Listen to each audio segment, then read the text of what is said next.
Hello my loves and welcome to my eating and exploring around Ibiza travel guide. Although I don't actually have a concrete plan as to what I want to do, because this was booked very last minute, literally the day before that I got here. So I decided that instead of like having a checklist of touristy things to do, you know what happens over here, I'm just going to go wander around, ask local recommendations, have a little look on my phone and just see where I fancy going day to day, and then bring you along with me. So let's see where the wind takes us. Although saying that, there's no wind, it's glorious sunshine, it is beautiful, and my heart is set and soaring with delight at the first international trip I've had since March 2020. It has been a long time since the Panny P, and I am unbelievably excited to be here. So let me take you around. But before I get started, if you're new to this channel, hello, I'm Shu, and I make videos all about travel, food and lifestyle. So if you enjoy what you've seen so far, then please do consider subscribing for more videos like this from now on. And if you're already subscribed, thank you so much. I love you and appreciate you, and please do give this video a big thumbs up to help support the channel. And without further ado, let's get into the silky montage and go on and go forth and explore Ibiza. Breakfast time at the hotel with a selection of pastries and little cakes and yogurts over here. And here we've got churros, cookies, we've got savoury bits of like bacon, sausages, egg, patata, the Spanish tortilla and mushrooms. And we go over here, we have lots of cheese and cured meats. Fantastic. And also fruit, which is I'm going to be all over. I stayed in the heart of Ibiza Town, the island's capital. From food, culture, shopping to history, you can find everything from UNESCO World Heritage Sites, 16th century architecture, white sand beaches, independent boutiques, to an eclectic array of bars, restaurants and eateries. The Old Town has over 2,000 years of history and is one of the oldest cities in Europe, but more on that later. This is a newer part of town connecting the old with the squares Plaza del Park and Vara del Rey that serve as meeting points and terraces for shops and dining spots. Sorry about my pronunciation. Here you'll find an historic monument honouring Joaquin Vara del Rey y Rubio, a general born in Ibiza and died against the American army during the War for Independence of Cuba. A short walk away takes you to the harbour connecting the port terminals to yachts and cruise ships. On this day I actually decided to hop on over to the island of Formentera. My day trip there will be in a separate vlog showing you the journey, things I did on the island and the beautiful waters. After a few hours there, it was time to head back to Ibiza Town. Look at this sunset. Isn't it wonderful? It was a beautiful Friday night and I made a rookie mistake of not booking dinner, so after a quick search and reading reviews on Google Maps, I ended up here. It's now dinner time. I'm going for Mexican today at a highly rated local place called Aramara, and I actually attempted to order everything in Spanish. I only learned Spanish like a year when I was in year 10, but the lady was very, very gracious and kind and let me try to like fumble my way through. So I managed to order like a bunch of tacos, a beef one, lamb one, and the pepper one, some guacamole, some corn on the cob like with chili, and then also a chicken to share as well, polo. So we'll see. Also got a margarita ovi, which is a Mexican restaurant. So we'll see how it goes. It's been highly recommended and the staff are really lovely. So yay! The food here isn't mind-blowing, but very affordable, simple, no frills, and great for a relaxing bite. What stood out was the warmth and hospitality from the staff here, something that's just as important as the food itself. They were so patient with me when I was trying to speak Spanish, very friendly, and a spot I would go to frequently in the evenings if I lived locally. The next morning, I checked out of Eurostars and headed over to Hotel Torre, a 4-star hotel with terrace rooms decorated with towering palm trees overlooking the sea. This was definitely a treat-yourself moment that I didn't take lightly. It even came an outdoor hydro bath with massage functions and little nightlights. Bubble baths here were taken to a whole new level. You're going to want to stay with this vlog to enjoy the incredible sunrises I saw the next morning from this room. I could have stayed here all day just watching the glittering waters and swaying palms, but I was itching to visit a local museum, so off I headed back out into town. Next spot, I'm currently at the Puig des Molins, which is the world's largest necropolis and also monographic museum. Over here you can find the funerary rituals, amulets and the burial grounds, very ancient burial grounds with tombs that date back all the way to the 7th century here. Entry fee is free, but you are required to put in your large bags and little bags into the lockers, which is €1, and they get a little key. So I'll show you around because I find this very interesting, and it's also such an interesting topic to talk about the metaphorical journey of death, how we see death, the attitudes of death, and honouring it, as well as the ancient processes and rituals that have surpassed us through hundreds and hundreds of years into this very day, and then just seeing what life was like back then as well, and how different schools of thought, from the Punics to the Phoenicians to the Romans, are vary and different, and how we all have a commonality in that we have death, we approach death. So let's see the different relics and things. Let's go. I'm just reading about this here now, but the excavations carried out in the sector have brought to light a great number of burials belonging to different time periods, and this suggests continuous use of necropolis here during 2 millennia between 7th century BC and 13th century AD. And this is just the excavated area here. So let's go into this little spot here, try and not slip. Ooh. Okay, we're climbing through. This underground chamber is called the hypogea of the mule, fittingly named after the mule that accidentally discovered in 1946 after falling into it. In here you'll find interconnected rooms and ancient sarcophagus.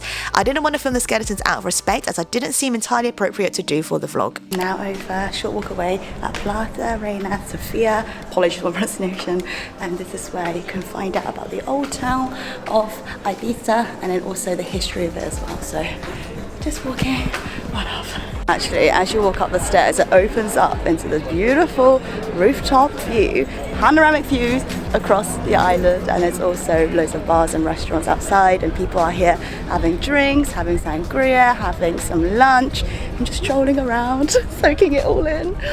This is the life. This is the life. I often romanticize the art of getting lost when walking around a new area, but truth of the matter is your girl has no sense of direction, so I end up wandering around and making the most of what I end up stumbling across. So here are a few shots of some of those favourite moments. It is so beautiful here, and I'd happily walk up and down peering into every little spot if I could.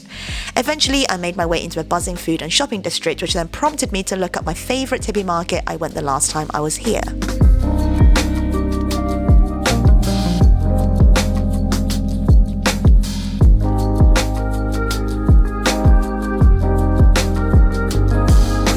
Couldn't resist, and I had to come over to Las Dalias for the hippie market, which is the second biggest on the island, and it's open on Saturdays and Sundays.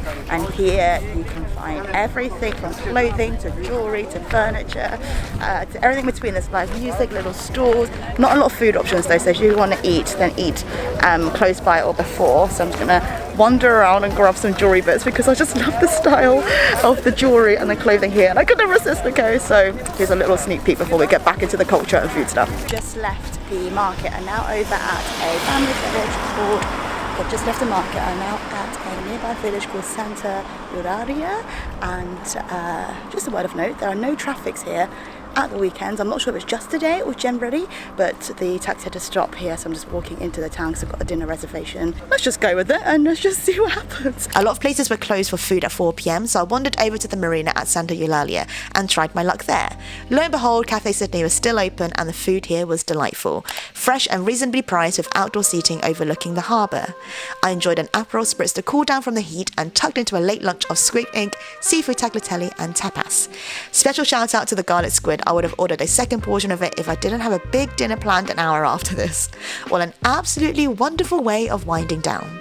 I also found out why the roads were closed. Went for a snack, ended up staying there for 2 hours. I've got 1 hour until dinner, so I'm now gonna go over to the beach and then head over to dinner. This is life. Apparently today the reason why there is no traffic is because there's actually a marathon going on, and I'm just walking past this bar now, El Puntal. Oh my goodness, stop, and they're playing karaoke. I found my people. First person to finish the marathon. Woo, look, everyone here is waiting, and this is where they're going to come over.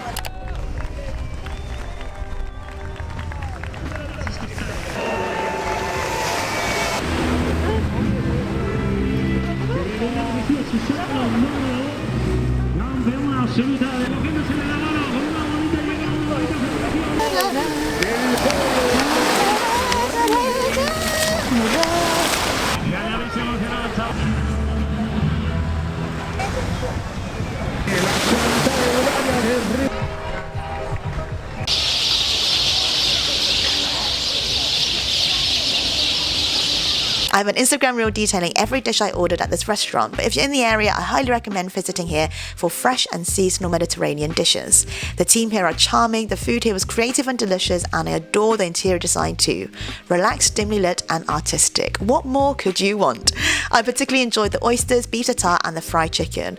Oh, the fried chicken. I am still dreaming about it.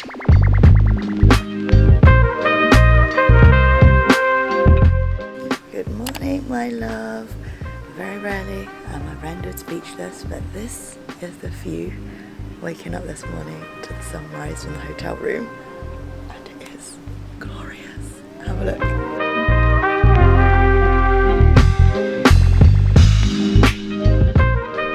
I'm now currently sat inside the hotel restaurant for the breakfast buffet, and it is quite a big breakfast buffet compared to the other hotels. So you've got like fry-ups, an omelette station, fresh fruit, cheeses, there's even like waffles and pancakes, little mini burgers.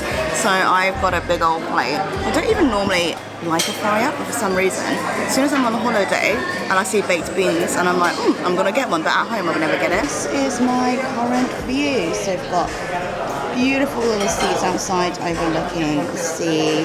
So lovely. There's also a fresh fruit platter as well, so you can get like watermelon, pineapple, grapefruit, kiwi, strawberries. So I'm gonna fill up with fruit because I felt like the past few days it's been very seafood and potato heavy. I rarely have days relaxing with a book and with no emails in sight, and honestly it's bad that it takes a holiday for me to make time for it, but for a few hours I did just this. I'm currently reading 101 essays that will change the way you think, and I enjoy this in a bath, then went for an outdoor lymphatic massage by the beach. Bougie moment, and oh boy did I enjoy it. I'm now walking into town for some dinner on the last night. I don't personally drive, so I do think that without driving it does make transporting around all corners of the island a little bit more difficult because there isn't a on-demand taxi service like as readily available compared to say London and things like that. Yesterday, for example, getting a taxi back, we had to call 3 different companies to get one because otherwise it would have been a 4-hour walk or a 20-minute taxi ride. And taxis are also quite spenny here as well, so like a 20-30 minute ride could take you anything from like 30 to 40 euros, which was quite a lot to add there and back as well. So I've been keeping to Ibiza Town and the Old Town for food and things like that, which isn't ideal and exactly like what I wanted to do because I would want to like see more of the island and go to lots of different places and things. I shall now take you to dinner at a place called Sa Cova, which has been highly rated and stuff as well, so we'll see. I really want some seafood, some octopus, so let's see what we find. Let's go. I've shown you a lot of the old town, but with preserved 16th century like this surrounding you, how could I not? It made seeing less of the island almost worth it because I'm a sucker for historical sites over modern buildings. If you come here on the second weekend of May, a medieval festival celebrating Ibiza's new UNESCO heritage listing is hosted here. It's a free 3-day event filled with food, culture and history. I'll see you all there, but for now, food calls at Sa Cova, a French-Peruvian restaurant tucked away in a square up these steep stairs. Now this is what I call a strong menu. This was hands down my favourite meal of the trip. The staff are so wonderful here and I could have kissed the sea bass ceviche or at very least order a second portion if I hadn't already ordered half the menu already. The standout dishes for me were obviously the ceviche, the octopus with charred avocado which was first poached and then pan fried, and a signature dish of pork cheese with banana puree, a combination I would never have thought of to pair but worked spectacularly. Creamy, sweet and rich. The brownie with pistachio ice cream was wonderful too. Booking is essential here and I really loved my dining experience at Sa Cova.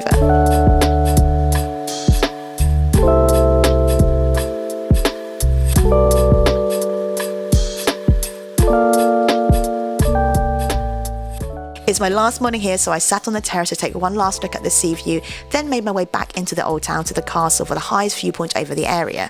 I had a bad reaction to some medicine I took that day, so I didn't end up filming many pieces of camera, so enjoy these B-roll shots from my walk here instead. I loved walking down the alleyways and marvelling at something as simple as a duvet sheet drying on the balcony. It's the little things, isn't it?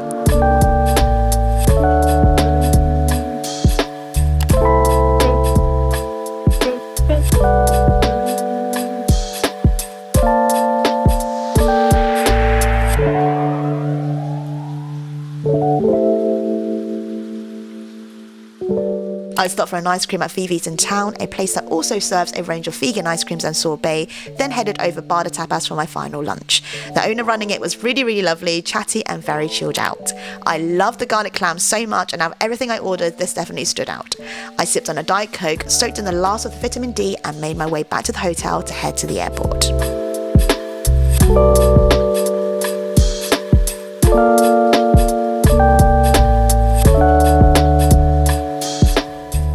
I've been like slowly walking through town, but managed to go and get a yummy ice cream. We're now going back to pack up the bags and to head to the airport. Really relaxing trip. Enjoyed the sunshine, enjoyed just wandering around and seeing a new place, and I hope you enjoyed it too. I'll chat to you in a little bit, but to the airport we go.